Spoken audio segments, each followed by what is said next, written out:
I'm here on the Baron's Court estate, one of the jewels in the county Tyrone, and there are many stories associated with that wonderful county. One in particular, the story of a certain Avery O'Neill.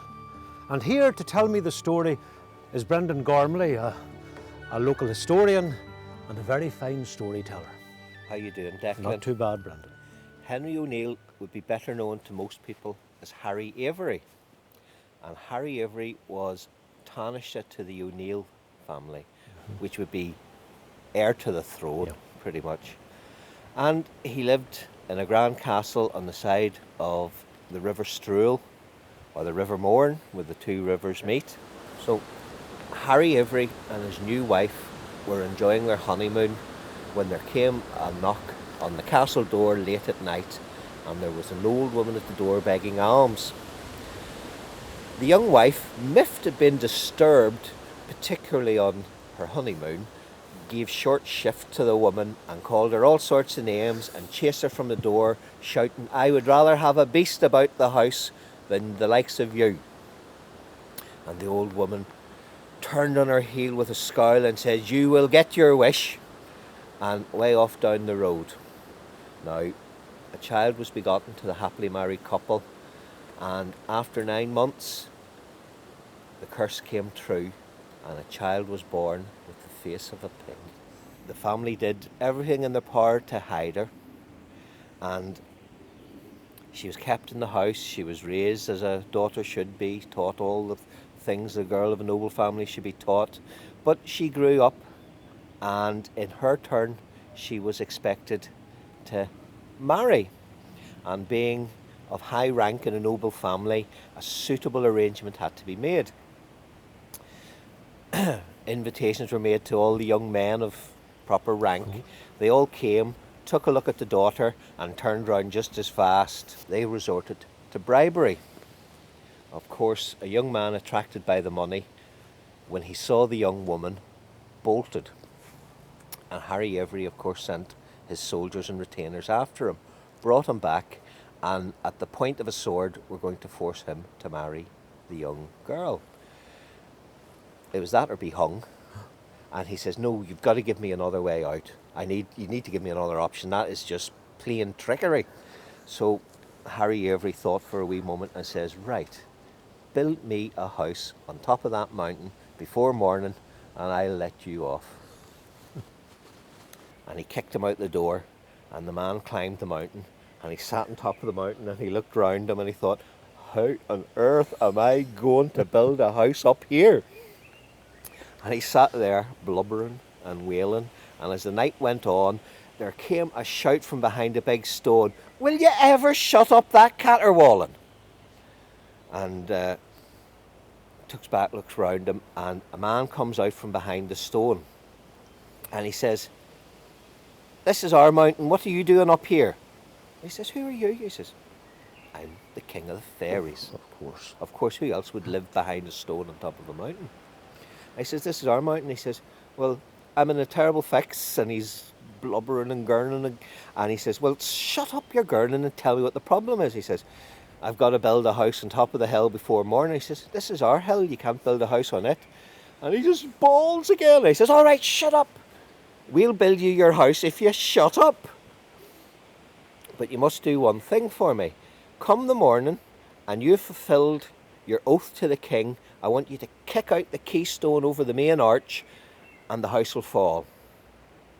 So, come the morning, Harry Avery and his retinue come up the hill, and on top of the hill there's a fine looking house, and of course he's, in other words, gobsmacked, rightly gobsmacked, and the young man goes to Harry. He says, Is my word kept? Am I all right?" He says, "Yes, you can go." Somewhat he was a bit miffed, being done out of a son-in-law. So the young man takes a flying kick, hits the keystone over the main arch, and the house falls down, and Harry Avery is doubly miffed. And he is so fed up with the whole story, he puts his daughter in a barrel, and he kicks the barrel down the hill. And for that action, he earned the name Uncouth. And Avery is the Irish word for uncouth. And that's how Harry Avery got his name. And that's a true story.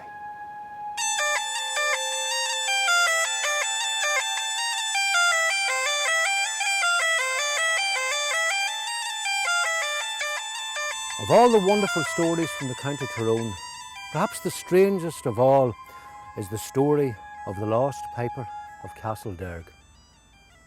A castle is first mentioned in the 15th century in the annals of the Four Masters. And prior to that, the O'Donnells had a castle here, sacked by the O'Neills. And during the plantation of the 17th century, it was rebuilt by Sir John Davis. But ask any of the locals in the town, and they'll tell you not of the sack and the conquest of the castle. They'll tell you about the lost piper. The lost piper who disappeared into a vortex in the River Derg and was never seen again. There was, reputedly, a tunnel which led from the castle underground into the River Derg, and this was used to evade capture if the castle was under attack.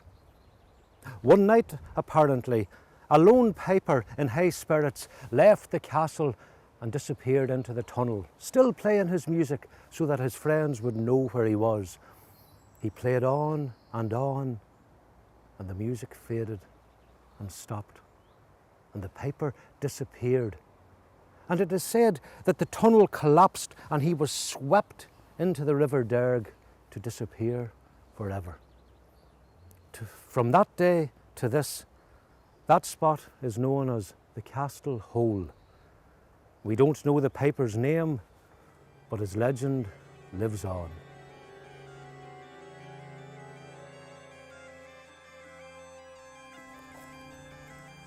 Even today, there are some locals who will tell you that if you come down to this river early in the morning as the mist is rising, and you listen very, very carefully, you just might hear the plaintive sounds of the lost piper of Castlederg.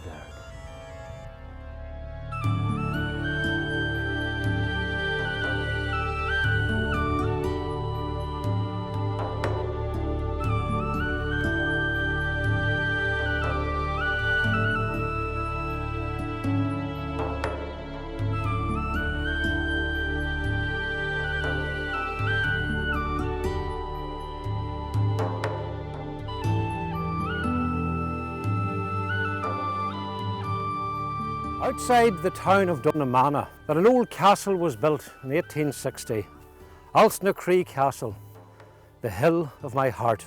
It was built by a man called Sir William Ogilvy, who some say was a good friend of Charles Darwin. He was a scientist, and he was married twice. His first wife died young. He married again, a lady named Adeline. They had 2 sons and 4 daughters, and it is one of the sons that is the interest in this story.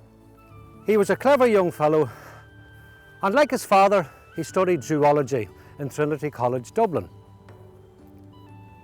Story has it that he was going to Derry one day in his horse and carriage, and he met this young girl, Mary Jane Jemison. She was carrying a bunch of shirts.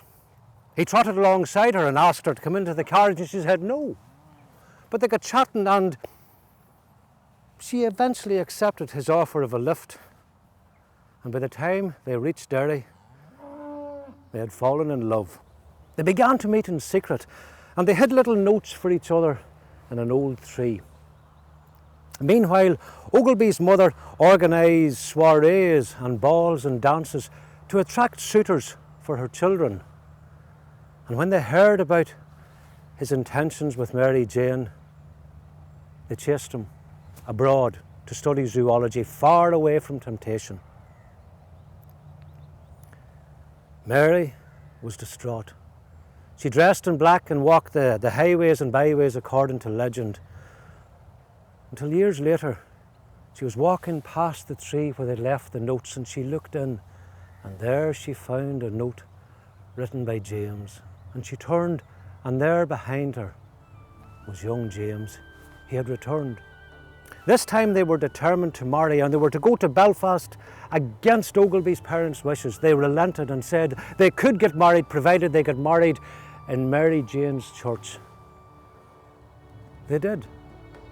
They married in Earl's Gift outside Dunamanagh. They subsequently left the area and went far away to Australia, where Mary died 9 years later. Altnachree, the hill of the heart.